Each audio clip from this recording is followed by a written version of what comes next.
He's been called the Bay Area San Francisco Mussolini, a raging fascist that wants to save humanity. But that's neither here nor there. We talk not about the man today. We talk not about the picture, but a 3-year journey into darkness. He once said, "We had access to too much money, too much equipment, too many people, and little by little we went insane." The insanity of telling a story about a war. The story was simple.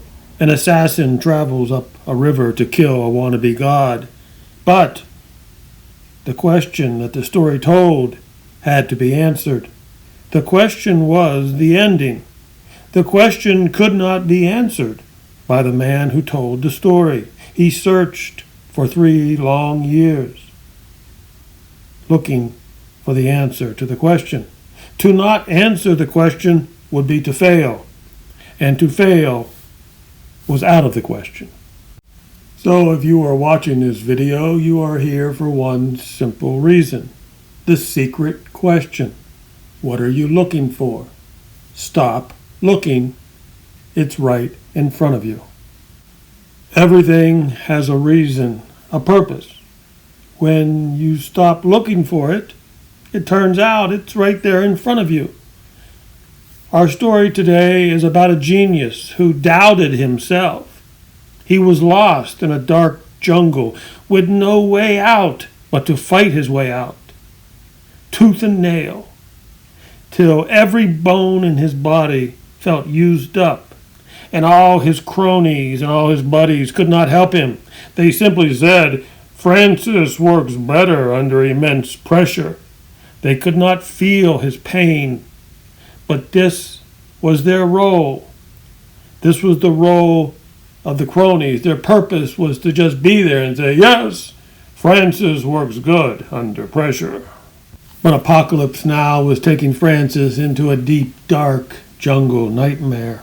Francis could not figure out the end of the movie. It was like a dream that kept waking him up before the ending. It was becoming a nightmare. And like every other battle that Francis fought, he thought he could conquer it with words from a typewriter. But this nightmare would have none of it. Good evening. This is Orson Welles, inviting you to listen now to The Heart of Darkness by Joseph Conrad. Imagine the feelings of a skipper of a fine frigate or a bark, a civilized man at the very end of the world. He'd land in a swamp, march through the woods, and in some inland post feel the savagery, the utter savagery that stirs in the forests, in the jungles, in the hearts of wild men.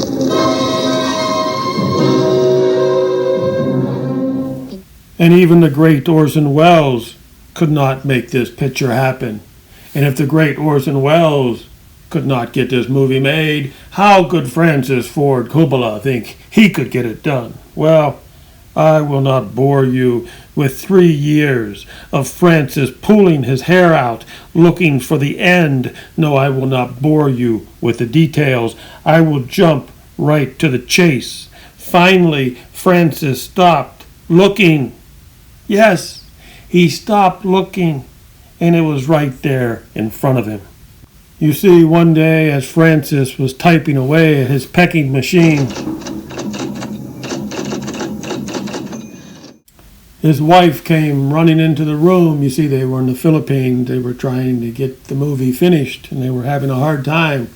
It took many years to get this movie finished. But she says, "Francis, you got to see this." And he didn't want to go. She said, "Come on, you got to see this. It's fascinating." Again, he was typing away at his machine. He didn't want to go, but the wife was insistent.